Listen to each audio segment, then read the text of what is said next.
I got something for you. Got some.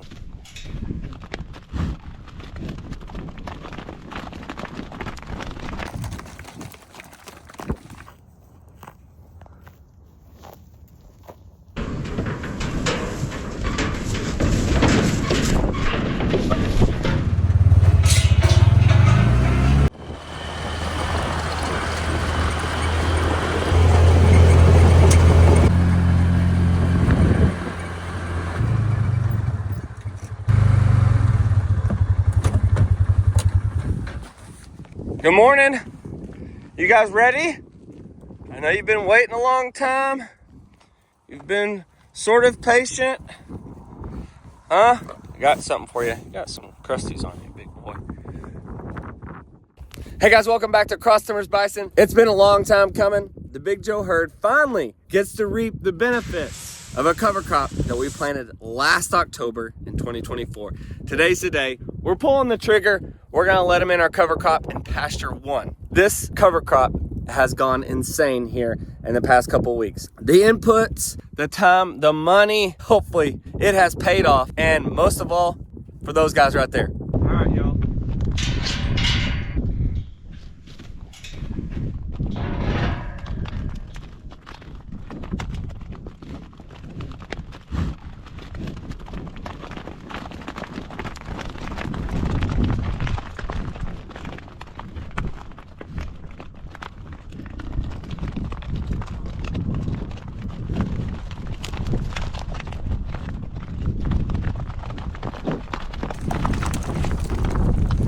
It didn't take them long.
So what I want to do right now is go out here and I want to measure how tall some of this stuff is, just to give you guys a reference on what we're looking at here.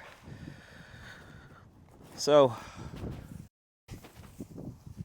here we've got stuff up to 31 inches tall, probably average. Yeah, 29 inches tall in some places. This gives you an idea of where we're at on this cover crop. A lot of good stuff in here. I see some Austrian winter peas down in here. It is so thick. So I don't know all these grasses. We've got triticale, we've got rye, we've got Austrian winter peas, crimson clover. But in this mix, also in pasture 1, which is currently where we're at, one of the exciting things that I did is I planted a perennial native grass called western wheatgrass.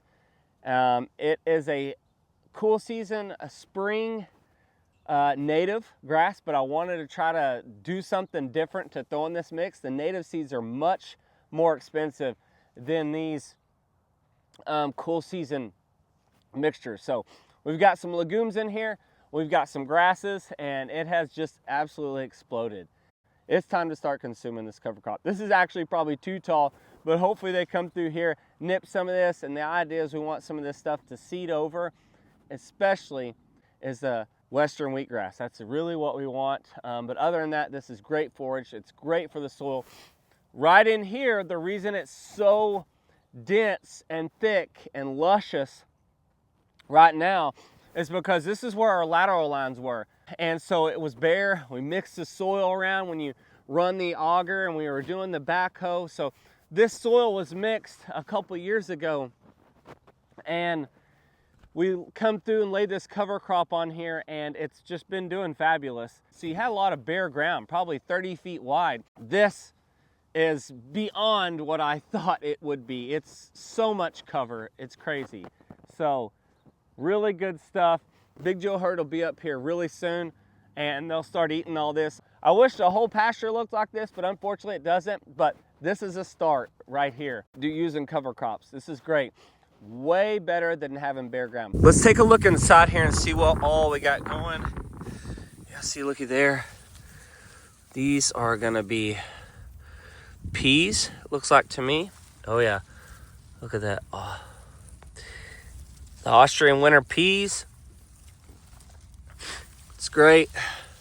There's some clover right in here. It's coming up, but God, it's so thick here. This is probably rye, I'm assuming. Here's our triticale, or triticale, whatever you want to call it. Everybody calls it something different. Look at all that mass. Oh, there's a radish that came up. I forgot, I did have radish in here as well. Turnips, I think I threw out. So what we'll do is we'll let them graze in here for 2 or 3 days, and this will recover really well. And then we'll let them back in here later. So when you come out here and look, you go, oh man, there's a bunch of it now, because we're not in all this dense stuff. So now you're looking back at the barn. There's the corral. These are places that didn't come up as good as this area, but look at all of this. Winter peas, crimson clover. Did really well out here where the rye didn't take over as aggressively. Good nitrogen intake. And then you see it kind of dies out some. There's a turkey feather.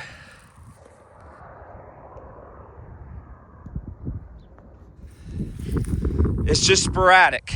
You can kind of see all the luscious green. You can still see the rows here. And then it just doesn't do as well. And so more than likely, that's gonna be your soil. That first 6 to 12 inches of soil may just be struggling in some of these places. And then you have a random spot like this, that's really good. You can still see the rows. And then a couple random really good patches here. Also, there is some winter grass in here, native winter grass, and some of that green you're seeing. And then you have a couple of randoms. So it just struggled a little bit out here in the middle of the pasture. In some of these places, it just didn't do real well. There's a patch of goodness right there. Wow. But with a little bit of time, it should help in some of these places.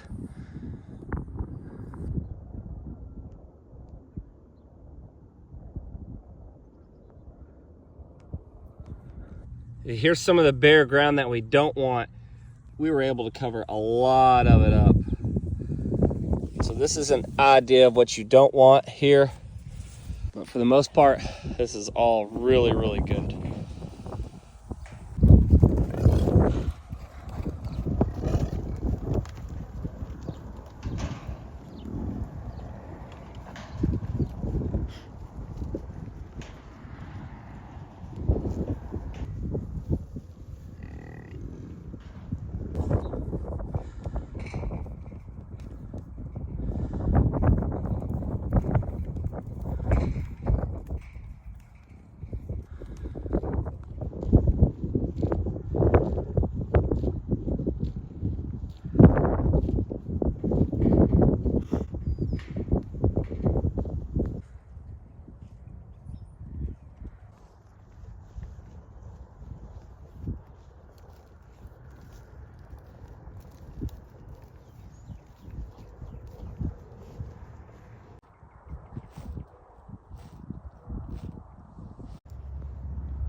Dunbar!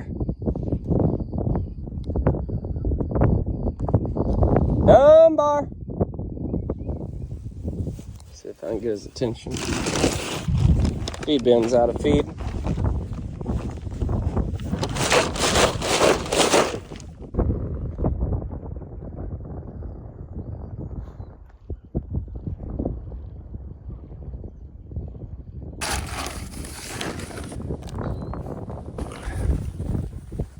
Hey, big guy. Hey, Dunbar.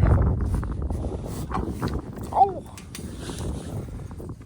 Gotta get the extra long cubes.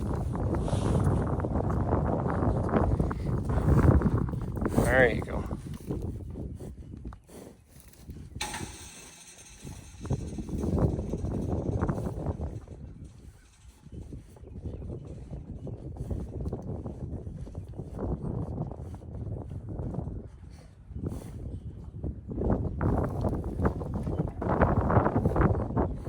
We're over here at the Lynch property with the original bull that it all started with, Mr. Dunbar, y'all. Here he is. Gave him one of his favorite things. Gave him some treats, gave him some cubes today. There's something I want to thank you guys for is a couple of videos ago, we talked about Dunbar and the possibility of switching him and Big Joe and taking him to the Ponderosa and bringing Big Joe over here. So got a lot of great feedback on it, and I appreciate a lot of comments on doing that. We know it's a task. We know it can be stressful. These bulls are older, and they just kind of at that age where they're not going to stress out super bad. So I don't think moving them would be very stressful on these guys because they're just older and they're just, you know, Dunbar's about to be 8, Big Joe's about to be 9. I don't think that they'll stress out that much. However, they've both been in each environment. They've both been at the Ponderosa, and they've both been here at the Lynch property where it all started. So it wouldn't be new property for them. However, there's a couple other options I want to throw out now that we've really considered this.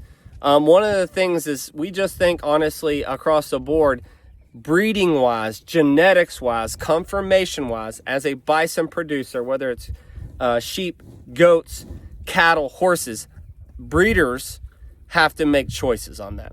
We've chose Big Joe as our breed bull now, as our main breed bull at the Ponderosa. So as far as Dunbar goes, he has good genetics. He's got a little low butt.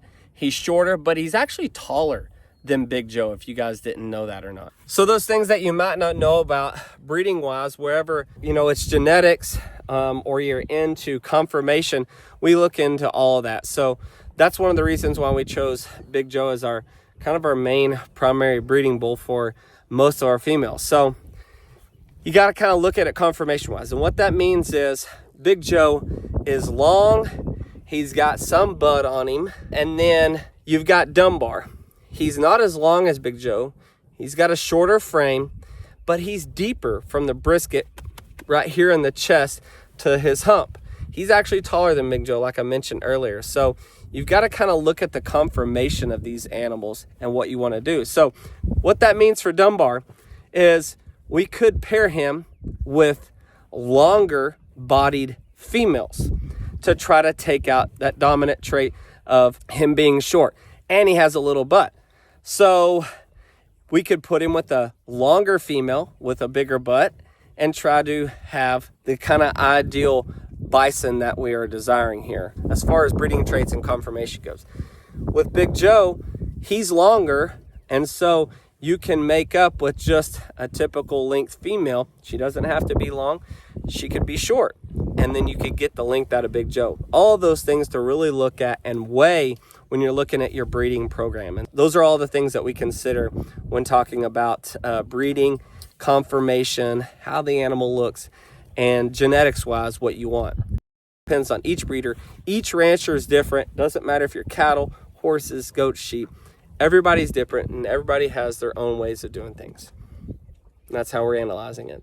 A couple other options for baby boy here is, one, we have about 20 acres that we could expand here at Mom and Kevin's of fencing. Now we have to clean some cedar, get rid of them, clean up the property a little bit, and we could actually build some new fence, and we could have more room for him to graze. And then we could also shrink down the Big Joe herd at the Ponderosa, bring some more females over to him. That's an option. Or the other option, besides still maybe swapping him out with Big Joe, the other option is to possibly take him to the new lease property. Now that would be a new property, but eventually with some more 30 acres of expansion, he would have 100 acres to work with. He's about to go through that barbed wire to get some cubes. I better give him some more. So option 1 is swap him. Option 2, I guess, is to expand here at Mom and Kevin's. He never has to leave. This is where he started. We bring him more females.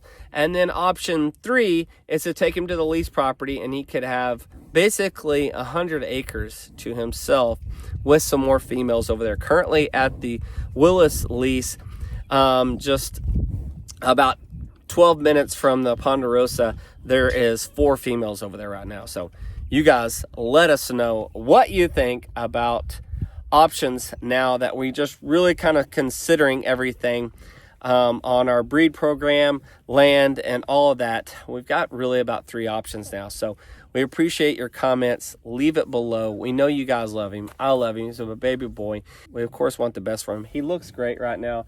Kevin and Mom do a good job of taking care of him, and get to see him and spend more time with him than I do as of right now. So anyways, Mr. Dunbar, thank you guys for watching this. We'll see you guys soon. We're going to keep on Bison ranching.